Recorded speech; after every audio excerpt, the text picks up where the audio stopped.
All right, hello everyone, and welcome back to Dynamic Character Productions. We are back with another exit interview for Survivor Monte Carlo. I am Ian Moorhead, one of the hosts, joined tonight by my co-host Morgan Jackson. Morgan, how are you on this beautiful Friday evening? Doing great. It's Friday, best day of the week. Can't complain. As always, very excited to talk with Will and hear everything about his game that we didn't get a chance to see in the episodes. And joined as always by our mayor of the exit interviews, who's always ready to crack into it, Miss Lilly Petzold. Lilly, how are you? That's right. I'm doing good. I'm excited because Will just mentioned there was stuff as a viewer, which is who I am, we didn't get to see. So I'm excited to hear about that. All right. Well, speaking of our guest, his name is Will Schumacher. He is our 8th place finisher and 4th juror. Will, how are you doing, man? I'm excellent. I've been looking forward to this interview all day. I've been thinking about what I want to say. Probably still going to forget things, but I'm just so excited to be back and talking with you all. So thanks for having me. Yeah, it's We're nice. excited to hear about it. Yeah. I just want to ask right off the bat, what was the biggest surprise to you through this? As this was your first org, was it the people, the challenges, the twists? Yeah. So to be perfectly candid, I watched Greg's season and your season. Sorry for leaving you out of that, Lilly. My bad. No, you're good. I watched your season of Exile Island. So I had an idea, like, the Zoom stuff, but I had no idea like the messenger and like how behind the scenes worked and how much time and effort really goes into it.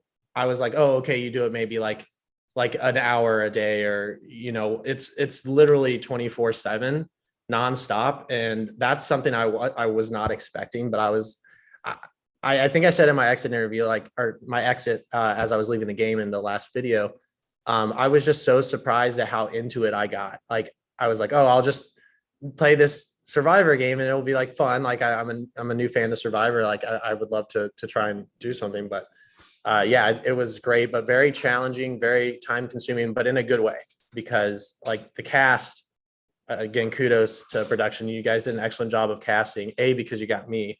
It's a pretty big deal, but also you got a lot of other great people. You got 16 other like amazing people that I've made connections with outside the game. So Yeah, I think, and my only other org was Exile. I remember thinking like, just don't be the first one voted out. And I feel like this happens with a lot of newbies. Like you're like, just not the first. And then every time you get further, you like get more invested. So when it ends, you're like, oh, wow, that was like a big chunk of my life that I will always remember. yes, definitely. How do you think the one world aspect of Monte Carlo affected your overall game? And I'm sure we'll get into Nick and all of that, but yeah, so because of the first Zoom, it was just the intro, this is Survivor, this is kind of how it's going to work. And then I was already very nervous, and it's Zoom in and of itself is just an awkward thing, especially with strangers. So the fact that you go from just being introduced to all the other players, like in the initial part of the game, to then you're talking to all of them right away, and you have to be proactive. Well, I was proactive in like reaching out to people, because I was like, I don't know how it's to be. I didn't know like a strategy of waiting. I was like, I need to at least talk to everyone, because I felt like one of my strengths was being extroverted, and I thought maybe that could like work for some people and it might push other people away, but I at least wanted to give like what I consider one of my greatest assets a chance in the one world with 16 other people, to see if it hits on some level. I just wanted to really put myself out there and try and talk with every single person to at least have a chance of them wanting to work with me. So that's what I tried to do.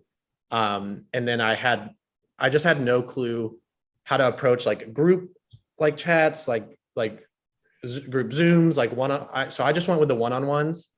And I think my idea was, if I get put into a group, great, like I've accomplished something. But my goal was to talk one-on-one with everyone in one world. And if I didn't, to anyone out there, I'm sorry, but I tried.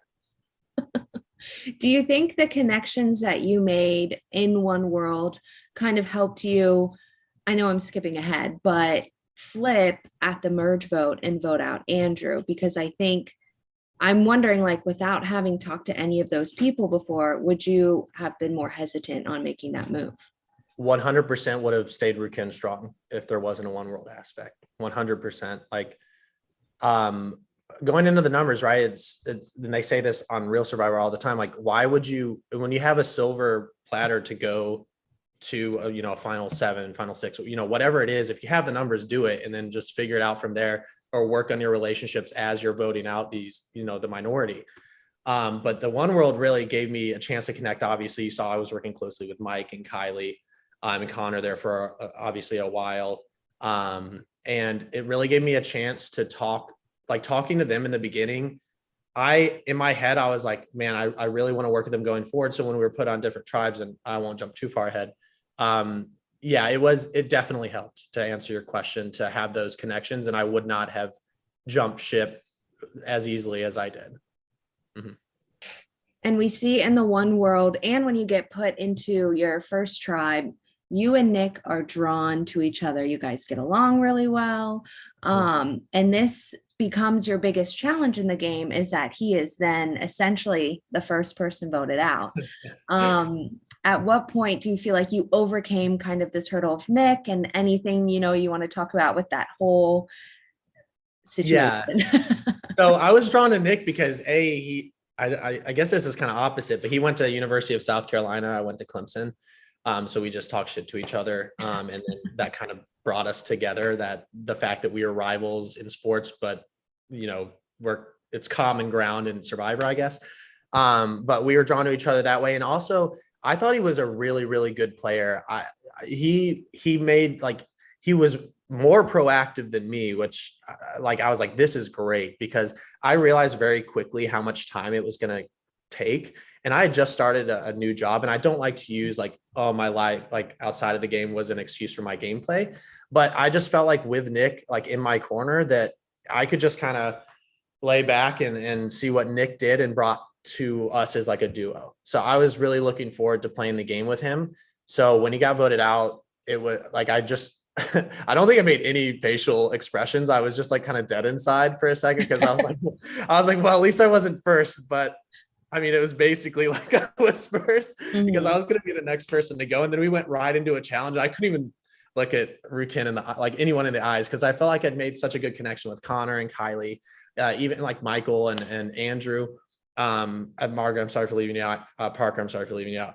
Again, great people. But in the initial stages of to make a majority within our tribe, I thought I was solid in a majority before that vote. And then just to see that every single person went basically against me was just kind of a shot to the gut. And I think we went into a challenge right after that or something. I was just like, this is a must win. And so I was going to go hard. I didn't really talk to anyone. I was silent. We had a big group Zoom right afterwards. I was just so quiet. And just trying to be let's go win this challenge. But really, I was like, we have to win this, because I'm going home next. But I consoled myself by saying it wasn't me. So maybe there's something about me that the other 6, I think it was 6, right? 7, that felt like they could work with me after the Nick vote. So I was silver lining. But if we go to tribal right away, if we lost that challenge right after, I was like, I'm dead either way. I don't think I can recover from this. As a Tiger King would say, I don't think I'll ever financially recover. And that's a COVID throwback. I don't like the show. Yeah. Wow. Tiger King. Dang. That's tough to bring up. Another lifetime ago. Yeah. I thought of something last night, Will. I kind of want to get your opinion on it. So I was thinking, what if you hadn't been Nick's buddy? What would your game have been? And I actually think that if everything else in the game is the same, I genuinely think that you probably go out in the Parker boot instead of Parker, because you thought of as the only reason that people had to think of you negatively at all was that you were aligned with Nick fucking 3 weeks ago. So Right. Yeah. Don't have that. I feel like you're at that point considered to be more strategic than Parker would be at the final 10. Do you feel like your game would have been better had you not buddied with Nick so early, or do you think it would have been the same, or kind of what I thought? I love that you think about things like this because obviously we'll never know the answer, but it's really interesting that you bring these things up because it's fun to think about. I think it probably, it might have been better, might have been worse. I think it might have been better. Do I know if I would have played a strong pre-merge game to be strong enough to be a threat at the merge? Maybe, but I think I would be good enough at the game, and this might be tooting my horn too much, but like to not be perceived as a threat at the merge if I was on the right side of the votes. I think I could have played that very well. But I think I'm very happy with where I placed. Like, honestly, I'm very, very proud of my game and how we did pre-merge, winning every time. I honestly, I probably would say I ended up better off because I was on the wrong side of the votes, because no one would ever vote me first on the merge. I know it was kind of talked about by, I think, like McKenna and Victoria, like, should we pitch Will because he's on the outs? But no one really, that never really gained any traction. And I think it's because I was so on the outs that they're like, why would we ever get rid of Will? I think Jonathan said that. So like, I think it ended up helping me more just because we won challenges. Obviously, again, I think I was definitely out. Andrew said I was definitely out if we went to tribal right away. So it's obviously a double edge. If we won one more immunity challenge in between the vote, I think I could have finessed my way into even like, so to answer your question, I think if we won one immunity challenge in between the Nick vote and I was on the wrong side, I'd do better, or I'd do the same or better. If I was on the right side of the votes, I think I would have done better. So, okay. Yeah. Yeah, I mean, I didn't mean to like. I talked in a circle there, and I just realized it. But if I did, I think I did as well as I should have, and if it went the other way, maybe. Placement definitely doesn't mean everything. I think I can speak for everyone when we were like, I mean, not concerned for you at the merge, but we were like, man, like it would be cool to see Will do something. And from like final 11 to when you went home, you did a lot, and I think. Production especially was very impressed with what you kind of pulled off out of nowhere in that would that be 3 votes. But yeah, so yeah, you should be proud of your placement for sure. 100%. But great question. I love thinking about It is a good question. I think also being on the wrong side of the vote flips people's games a lot of times. And I think we do see that with you, whereas, you don't have to go to a vote essentially until further on, and you want to be in making the moves. You decide not to be passive in a lot of these votes. You flip on Andrew. And I think that, that's when you start to maybe become a threat to people. But as a viewer, it's awesome to see you, kind of take the game into your own hands. And I wonder if that would have happened had you not been on the wrong side early on. It really kicked me into shape, that vote, because I was like playing the game, right? I was like, I could be a passenger. Nick will do the legwork. I'll be a vote. And then it was like, I need to play now because I'm next to go. So it got me in that mindset, and I was just itching for a vote. Like on Ruken, like I was just like, I was like, guys, you can trust me, but clearly you can't merge. But like right now, you can trust me. I am solid with whoever wants to vote with me. Like I just felt like I could have done so much, but the Nick vote kicked me into shape. So that I think that definitely helped going into the merge that happened, because maybe I would have been passive and on the wrong side of the vote immediately into the merge if that didn't happen. I think every newbie, Lilly can probably attest to this as well, has that moment where they're either like, oh fuck, I got voted out, it's too late, or like I need to do something now. Yeah. Like they have that moment where it clicks that they're either like they need to do something or they're already out of the game and thinking about whether they should have done something. So yeah, it's I mean, yours kicked in really early, if that's positive, so. It definitely did. Yeah. And I think we talked about it a lot with Andrew's exit, right? You kind of get on this winning streak, and there are pros and cons to winning. The pro is you're not having to go to tribal, you're not getting voted out. But the con is you're really not building any trust with anyone, and you're not having those conversations of, okay, can I tell they're telling me the truth? Are we just passing each other on Zoom? Do you think that also played into how your game eventually goes on turning on your original tribe? 100%. And it stinks to say, like, Well, first of all, none of us really maybe the other 7 were talking to each other a lot. I personally was not like reaching out to anyone because I was like, I don't want to like reek of desperation to like, please guys, let me back in. Like, I was like, I'm not going to do that. If we go to tribal, then I'm going to go hard and I'm going to try and like make something happen to not go home. But I wasn't going to like be desperate without needing to play desperate when we were winning. So I didn't have conversations that I needed to have. And it stinks that we didn't have a vote to prove some sort of trust, like one more to still have the numbers going into merge, but also like have a vote together to where I wouldn't have flipped. I think you can see in my game, if you have me, like I'm pretty loyal. Like that's kind of my MO. Like, yeah, I'll sprinkle in lies, but I'm like not a very good liar. So I'm pretty loyal. And it was to a fault in the end, maybe, but pre-merge, I needed a vote with people and be on the right side of it on Rukin to go into the merge, not like with a flip mentality. So yeah, I needed to have the conversations, but I wasn't going to proactively have them when I didn't need to, and I didn't want to be desperate. I honestly think, because you brought up like you didn't talk a lot, right, when you were winning. I think that might have actually helped your game, because in a lot of instances where you're winning and people are continuously reaching out, then they're getting a little bit more of like how you play, who you're going after, and if they're close to you. And I think that it also heightens your threat level. So I think by you not doing those, you're not seen as a threat at the merge vote, which probably is what saves you, because as we talked about, you could have been a quote unquote easy vote, but for a couple votes, we see you be the name everyone says, but it's like a smokescreen. No one really means it, and everyone knows it's not a real vote. But it's an easy name to throw out there because no one knows where your game's at just yet.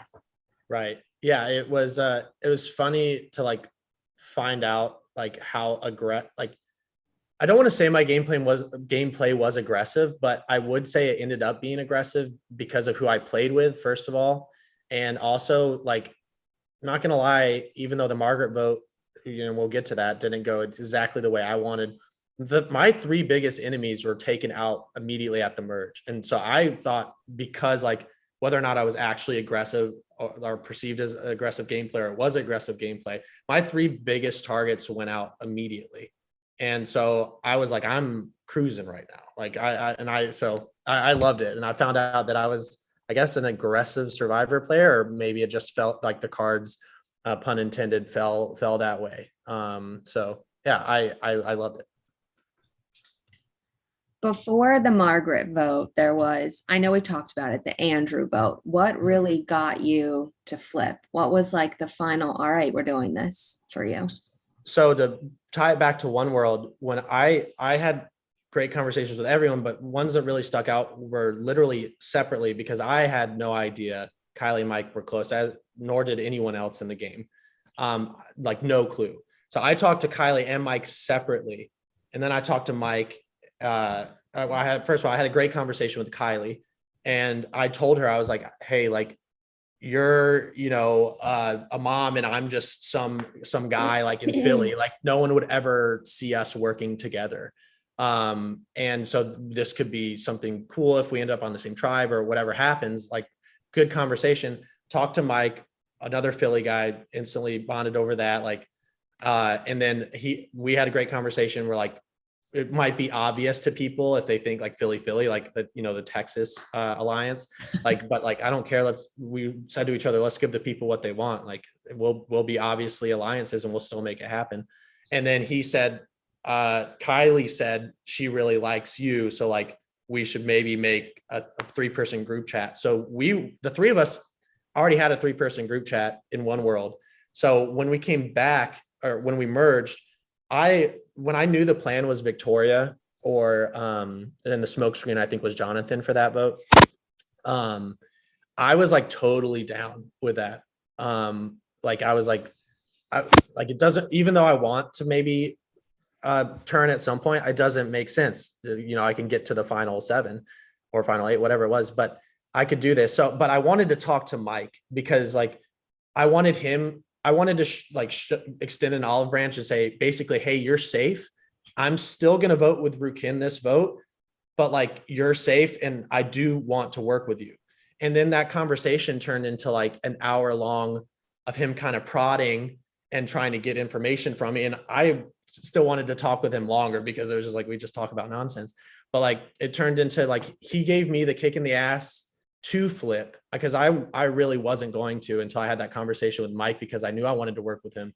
I wanted to give him a little bit of something to like not totally separate our gameplays from each other if the Victoria vote had gone through. And that just turned into, dude, like, I think you could do it, like get out Andrew right now. He pitched Andrew. It was obviously his, like the whole crown thing. I didn't care who it was at that point, because I didn't want to come in and say, I want this person or else I'm not. I wasn't going to like use blackmail or, you know, one of your alliances is going home. So I was totally cool with that being pitched to me. And Parker or Andrew and I were never aligned. So I was like, great. Like it could have been anyone that had voted against me except Kiley at that point. And he said, well, I've had conversations with other people that they're willing to like flip right now. Or he was like, I know we're ready to go. And I've had conversations with other people. I'm like, well, can you tell me? And he's like, no, I don't want to blow up their games, because he couldn't fully trust me at that point.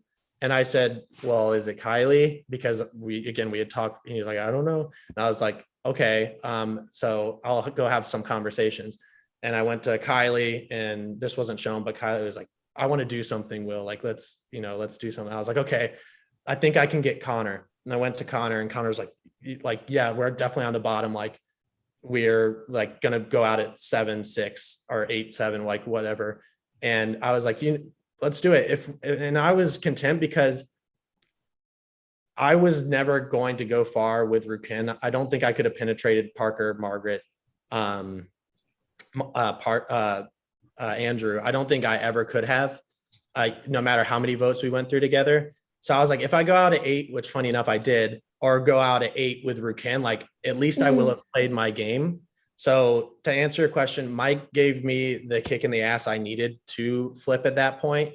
And then he had his group, and obviously Kiley, I didn't know at the time that he already had Kiley.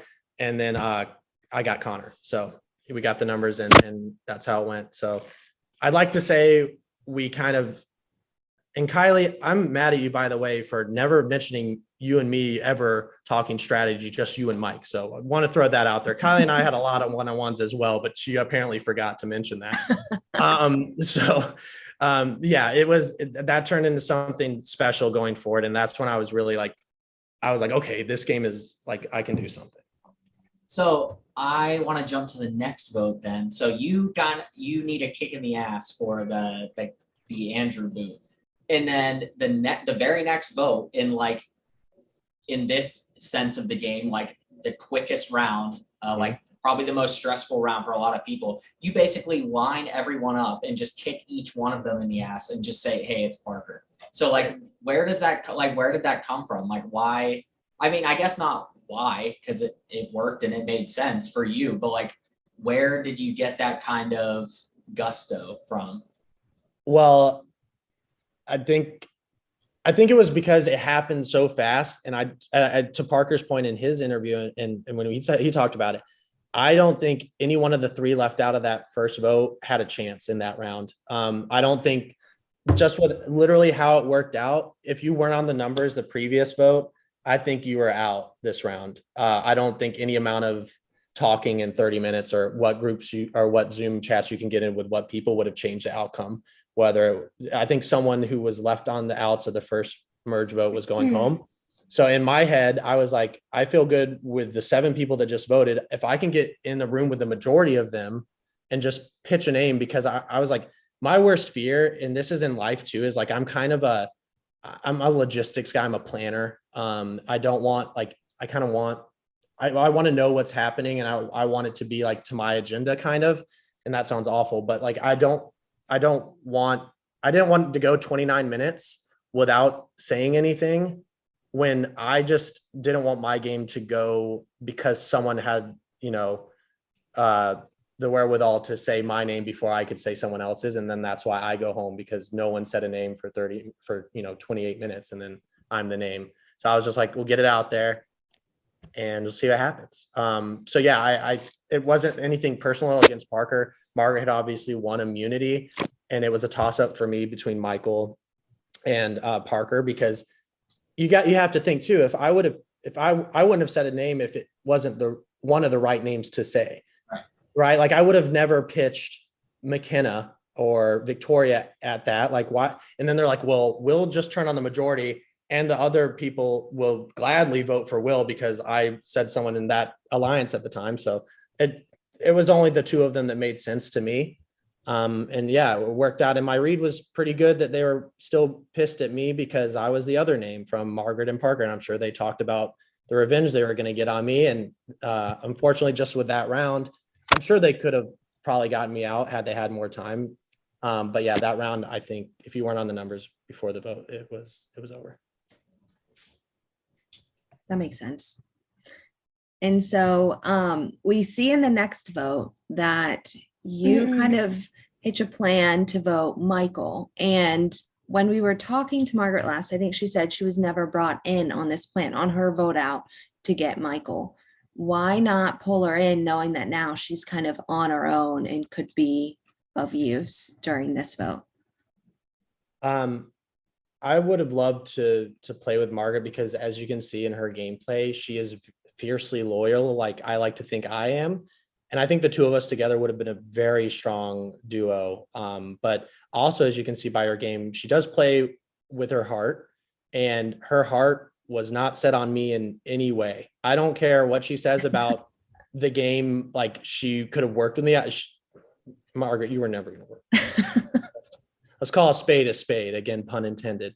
Maybe that's just in my head and we can say differently, like during the game, something else could have happened. But the more I think about it, like the reason I didn't approach her, and we did have a talk after the Parker vote. I said, you know, what's going on? What are you thinking? And then she pitches me the whole, like, we should go Rakin strong and vote out of Serpone, which she admitted in her confessional that like she just fed me a bunch of bullshit. So like clearly it was never going to be a happy alliance if that's how it started. So I knew at the time it was bullshit. I was like, if someone even whispers my name to Margaret, like she is fully on board. So yeah. So to answer your question, in hindsight, would I have tried to scoop her for the Michael a little harder? I'd like to think I did with that conversation where she pitched someone on Serpone, but I'm glad I went with my gut because clearly she was lying to me.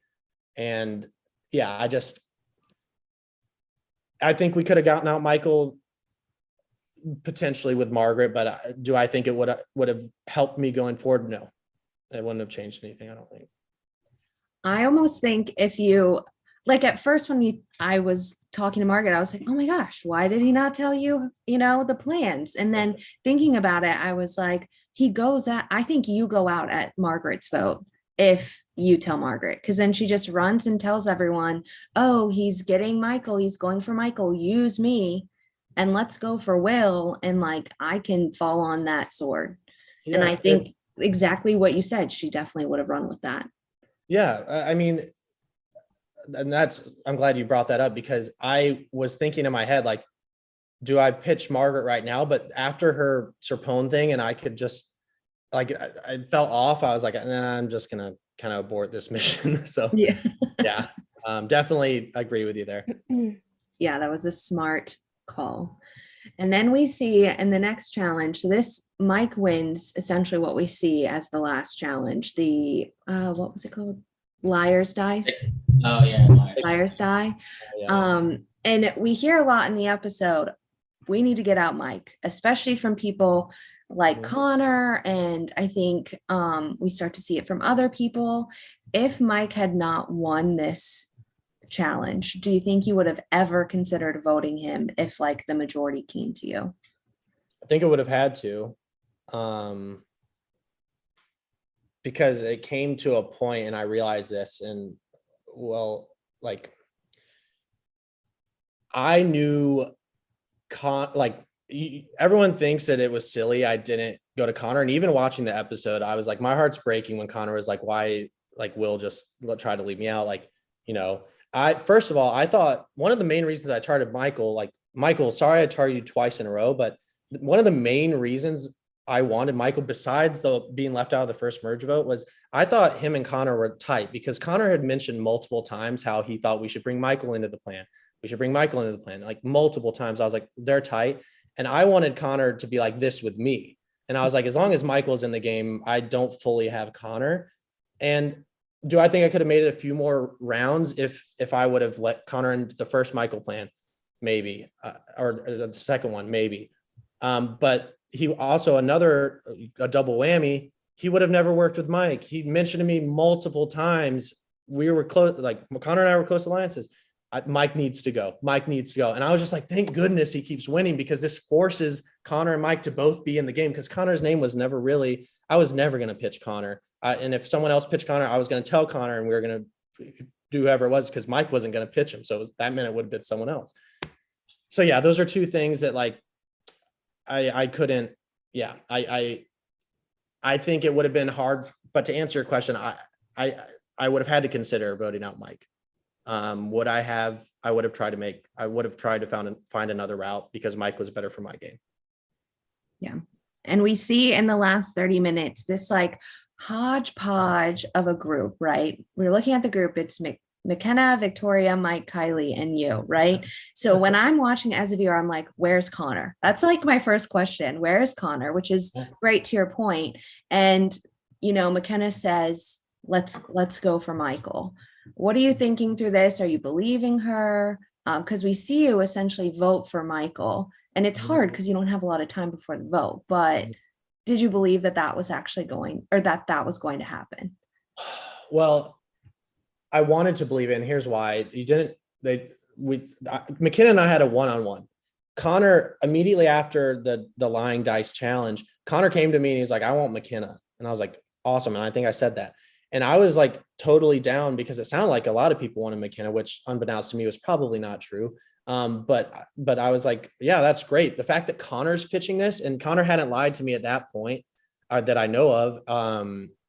Then I was like, this is awesome. Like, it's not Mike, because he has immunity, and it's just someone that like else. And also McKenna burned me in the last one for the Margaret vote when I wanted Michael that round. And that was another like 2 seconds before tribal, where McKenna and Victoria aborted the plan for Michael, and Kiley saved Mike and myself from being on the wrong side of the votes. And that's why we voted Margaret. We still there was a plan of 5, the same 5 for voting Michael that first time.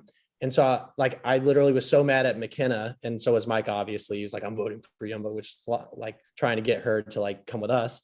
But I felt so dumb going back. I told Mike, I was like, dude, like, yeah, it would be fun to go after Michael, but like, I'm so mad at McKenna right now for pulling her and Victoria. Like, yeah, they were like, the numbers aren't there, but we're like, there's 5 of us here. What are you talking about? The numbers aren't there. Anyway, I'm going on a rant. And so I went back to the same 2 people. Fool me once, shame on me. No, shame on you. Fool me twice, shame on me. And that was literally fool me twice, shame on me, because I went back to the same 2 people with the same 2 people. The previous vote, they figured out the 3 of us were tight because the plan fell through. We tried it again because Mike was like, I've saved them so many times. They are still with me. We're still Serpone. And I knew the 3 of us are tight. I'm like, it makes sense in theory, but I shouldn't have run with it again the second time. So that was shame on me. And I have one last question. If you could play with anybody else from this cast, say another org or real survivor, maybe 2 people, who would you play with and why? I'd play with Greg Langstine. And I'm sorry, I've known you for how many years now, and I still fuck up your name. Just because like we're buddies outside the game. I think he said in one of the recaps, he's coming to my wedding next month. I'd love to play with Greg, whether or not we'd be allies or, against each other. I just love to see, because I think he'd dominate me in the game, far superior game player than myself in Survivor. And in, I don't even know anyone in like real Survivor that I'd like want to play with, I guess. Like maybe he's a really tiny guy who like looks like he's like, oh man, I'm not describing him very well. Is David right? David. That's kind of like the 45-year-old lives at home, like afraid of everything. Yeah. I think he'd be like a good strategist. He seems like he's really smart, and so those 2. Working with Greg is a good choice. I did it. Would recommend. Yeah, I would definitely prefer to work with him, but if it's not best for his game, I have no doubt he'd cut ties with me pretty fucking quick. All right, we ready for some Facebook questions? Oh yeah. Yeah. All right. First question is from Will, or not Will. Oh, It says wow. Will. What did I ask From myself? Nick. It's from Nick, not Will. Oh, see, we're literally the same. Yeah. Into them. Okay. Nick says, it was so much fun to play with you. I really enjoyed meeting you and watching your game progress, just like a Tommy Bowden type Clemson regime into a Dabo Swiney-esque Oh juggernaut. my. I hope you know what that means because I do not. Yeah. Two Please say- questions. Please say the second name one more time so that I can just post this on every Clemson fan page. It's Dabo Sweeney. I won't make you do it. It was hard to hear. Sorry, continue. Oh. That's do a coach you of want me to say Clemson it again? football. No, it's a Oh. coach of the Clemson football. Oh, Yeah. okay. All right. It's all right. Nick's first question. How badly was the trust severed on the Ruken tribe after you were left out of the first two votes? Shea, ouster, plus my vote out. Which I guess you probably didn't know that you were on the outs of that first vote. No clue. Mike told me at the merge that I was going to be on the outs and that he was going to leave me in the dust. Yeah, I mean, trust was severed pretty, like it was completely severed besides Kiley and Connor because I don't think Kiley was on the bottom, but so that's why I was able to go for Connor and Kiley. And I just felt like she was close with Mike, but trust was pretty well completely severed with everyone else on Ruken because we didn't have another vote. I don't know if they actually would trust me at merge, so I just had to make my move at merge with how things shook out. All right. Second question from Nick. Andrew mentioned that he wished you would have had a heart-to-heart in his exit round to clear the air. Would this type of discussion change your views to remaining Ruken strong in the merge? I think yes. If someone approached me, whether it could have been total bullshit they were feeding me, but if Andrew would have seriously talked to me and been like, I'm sorry, like I screwed you over, because it was mainly him, because Nick thought of him as close with the two of us, who went and told everything the first time and the second time, that maybe because I did like talking to Andrew. Andrew's a really great guy. I like, we hung out in Boston. It was great.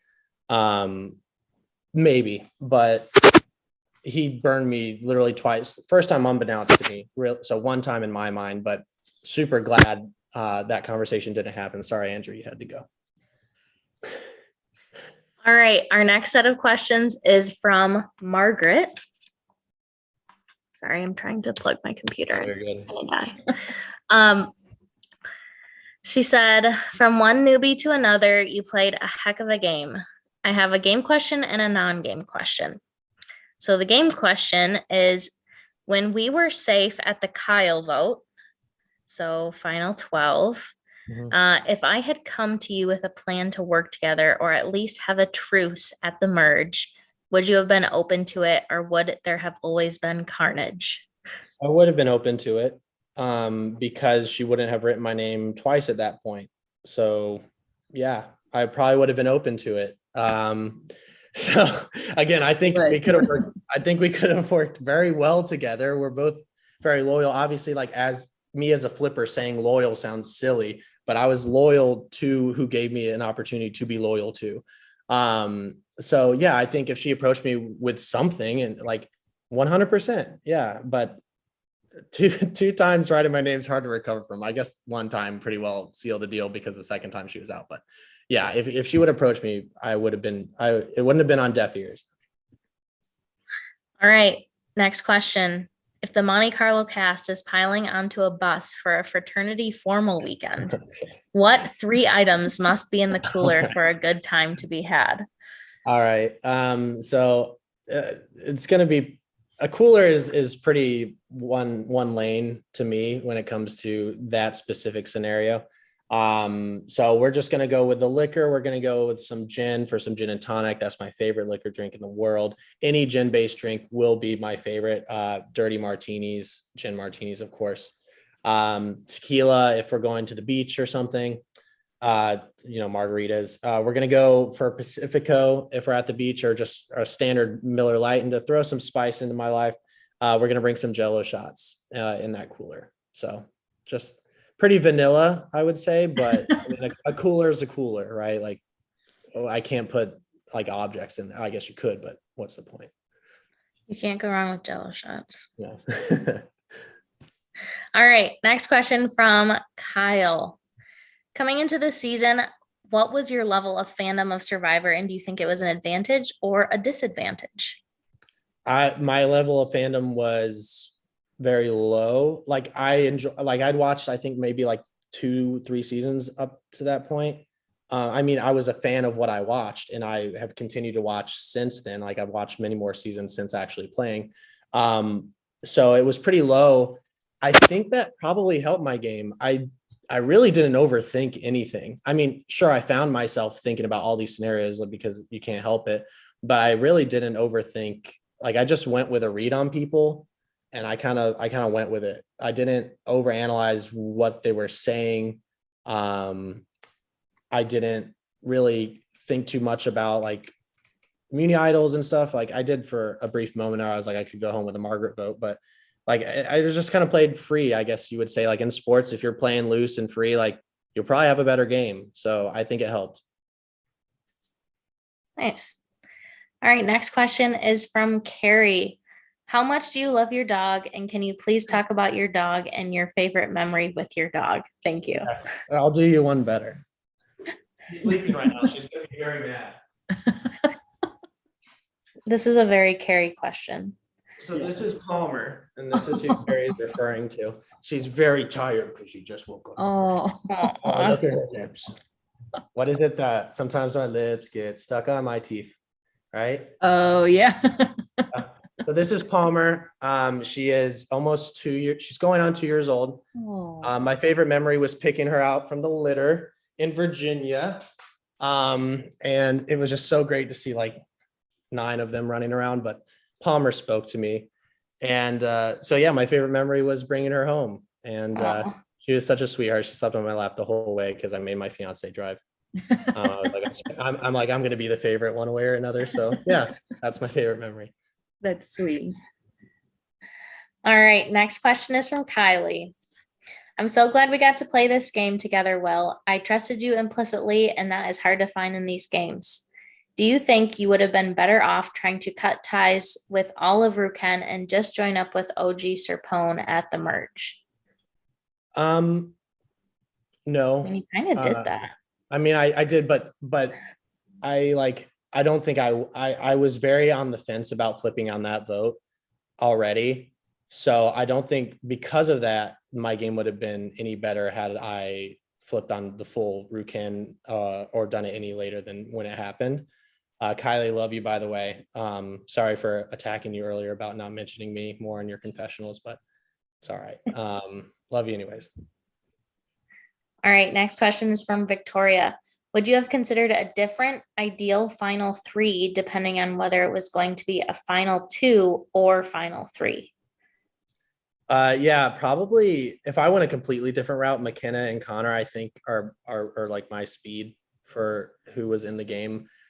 Victoria is we're clearly just so different. She's very quiet. I'm very loud. Like even talking strategy, sometimes it was just like, I feel like I wanted her to say more, but that's not what she does. Even if she was telling me everything she wanted to say, in my mind, I'm like, this isn't enough. And when I talk to her, she's probably like, this isn't enough for me, or this is too much for me. So I just think like for that reason, like that's why I wouldn't include her.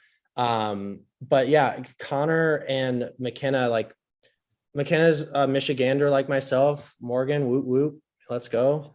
And Connor, I don't know. I just thought of Connor as like a little brother. Like I didn't do very well at it because he was never really in danger. But I like to think I was protecting him from whatever threat there ever was going into my vote out. So like I don't like those two would have been a completely different route for me, and I think it would have opened a lot of doors to being on the majority because so many people were like dead set on Mike. It was if he didn't win immunity and I made it another round, I think I said it would have been hard to play defense for Mike if he didn't win immunity. So if I aligned myself with the majority, like 2 in the majority, I think I would have made it further. All right. We have a question from Mike. William, it's been an absolute pleasure getting to know you in and outside of this game. I think it goes without saying that I've made a real life friend outside of the game. And for that, I thank you. My question is, would there ever have been a point in the game where you would have cut Kiley and me or both of us? If so, what would be the scenario that would make you do it? I think the next vote, if I made it, would have been tough for me if you didn't win immunity. I seriously would have had to consider cutting ties with you. And I don't want to answer if I would have cut ties with you because I don't like to think about it because I'm already out. So why do I have to answer that? No, but yeah, it's I'd have to seriously consider it. And without knowing that him and Kiley were probably going final 2, if we ended up in a final 3, then hell yeah, I would have cut ties with him immediately. But final 3, I would have stuck with my guns and been voted out at what, 5 or whatever if someone else went that round, or 4. I don't know. Yeah, I mean, neither of them were in your ideal final 3 in the previous question you just answered. So, I mean, Right. According to that, you would have cut them. Again, these are all things. Yeah, correct. So I just answered. So yeah, I would have cut ties with both of you. What are you talking about? Yeah. All right. Next question is from McKenna Inglis. Do you think Tiger Woods will win another major before he decides to retire? I hope he does. I don't think he will. I think his body will never allow him to play 4 rounds to his level to where he needs to win a major. But I hope he does. I'm a Tiger fan. Interestingly enough, he's putting right behind you right now. Oh, look at that, Tiger. Wow. I make it. He's on the cut line. It's a PGA championship right now. Yeah. Coincidence? Serendipity? What's the right word? I don't know. I don't know what it is. That is weird. Okay. Very strange. Yeah. All right. Next question is from Jonathan. Millsip. Can you name a move, no matter how big or small, that someone else made in the game that you had wished you could have done yourself? I think it was pretty badass how Jonathan did the whole glasses thing, to Victoria. That was pretty cool. When he was play your idol if I take my glasses off at tribal. He had a lot of opportunity there to do whatever he wanted with it at that tribal. So I thought that was a sick move that went unplayed. But I really enjoyed watching that unfold. And I think whether Victoria would have actually done it had he made that motion, I don't know. But that would have been pretty cool to see. Whether I think she would have. They had some pretty strong trust, at least. Right. Well, there you go. It would have been fun to see, especially at that vote, up around you just never know. Mm-hmm. So yeah, I think that vote specifically. I mean, we haven't seen him take his glasses off yet. So yeah, I guess we'll have to see. I don't know if that's still the code. All right. Next question is from Greg. Will, thank you for taking a chance and playing your first org. I'm glad it didn't take much convincing, and I'm proud of the game you played. First question, would you play another Survivor game again? If yes, another org or try out an LRG? You guys are going to have to help me. What's an LRG? LRG is live reality game. What's the difference? So it's like a weekend or a week, up to a week, where you go and are actually face to face with people playing. That would be fun. Yeah, I'd probably do the LRG. That sounds like a lot of fun. And I'd do another org too, and I wouldn't choose a different org. I'd apply to this org again in a heartbeat. But yeah, I'd probably do the LRG. And sorry, Greg, I don't know the lingo, but yeah, I'd do that one. All right. Second question, what song are you most excited to get silly to at your wedding?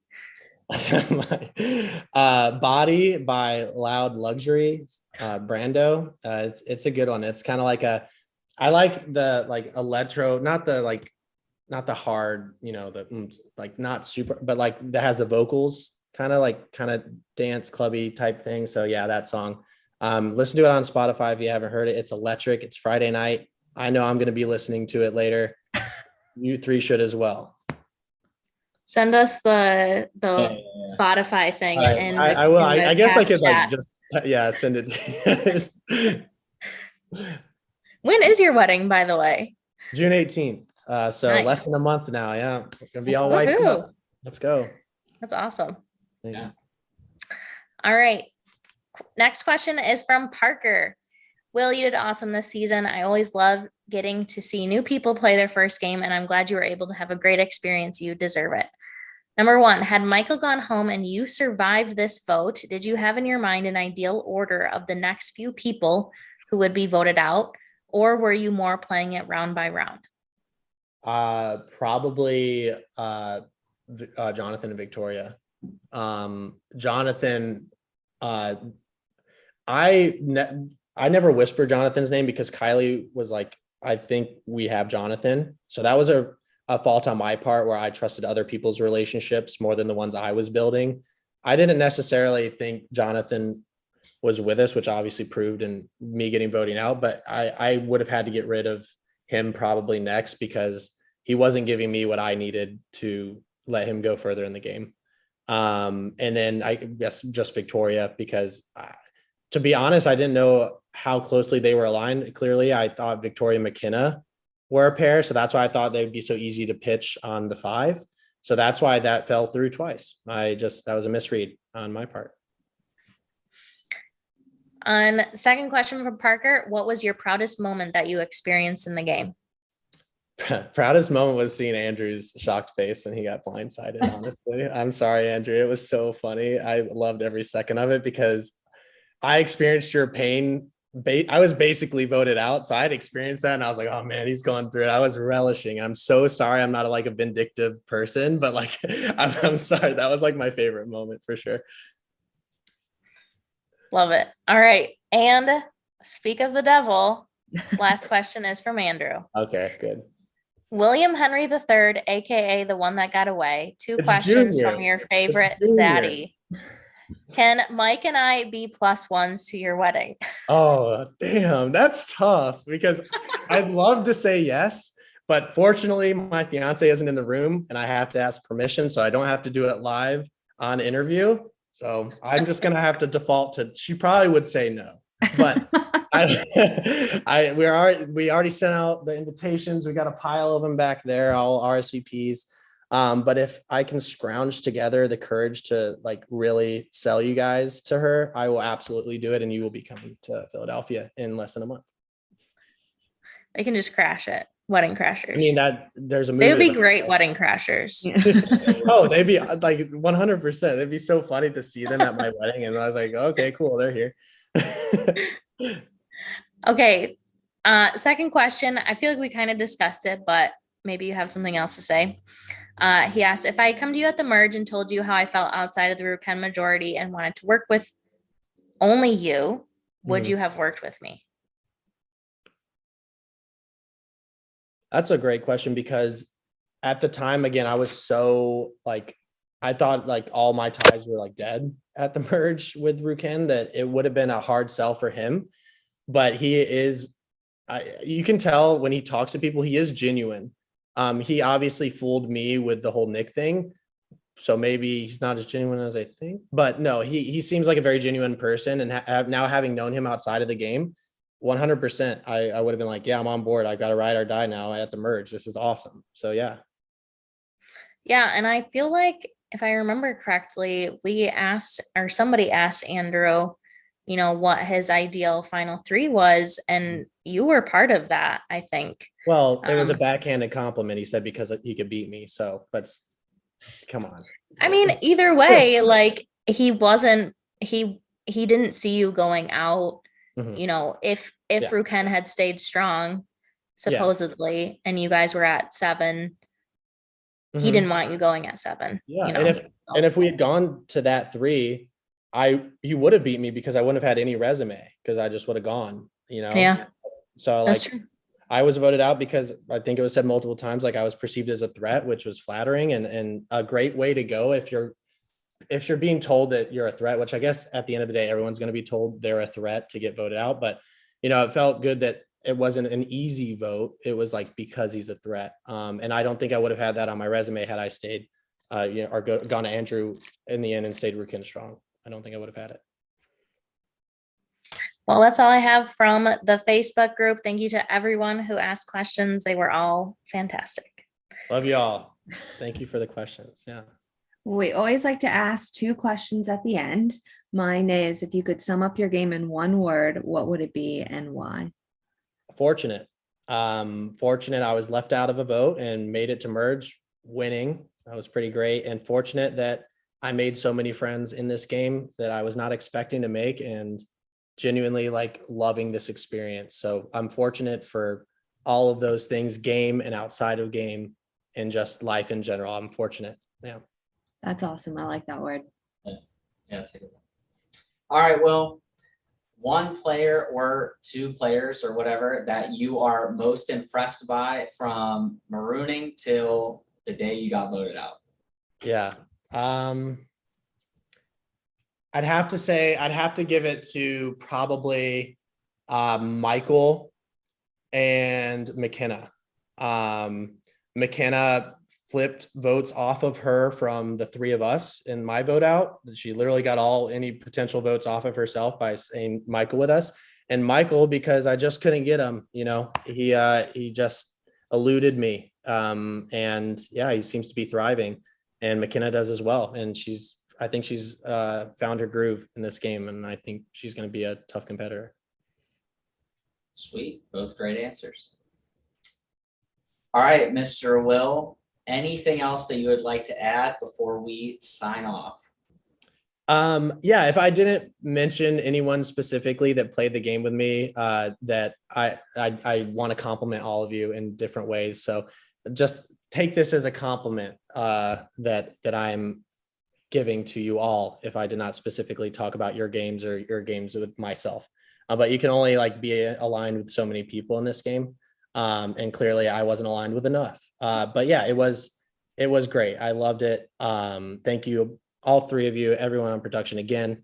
I will 100% be doing something like this, maybe not in the near future, but in my life, certainly. Yeah, I'm looking forward to what happens.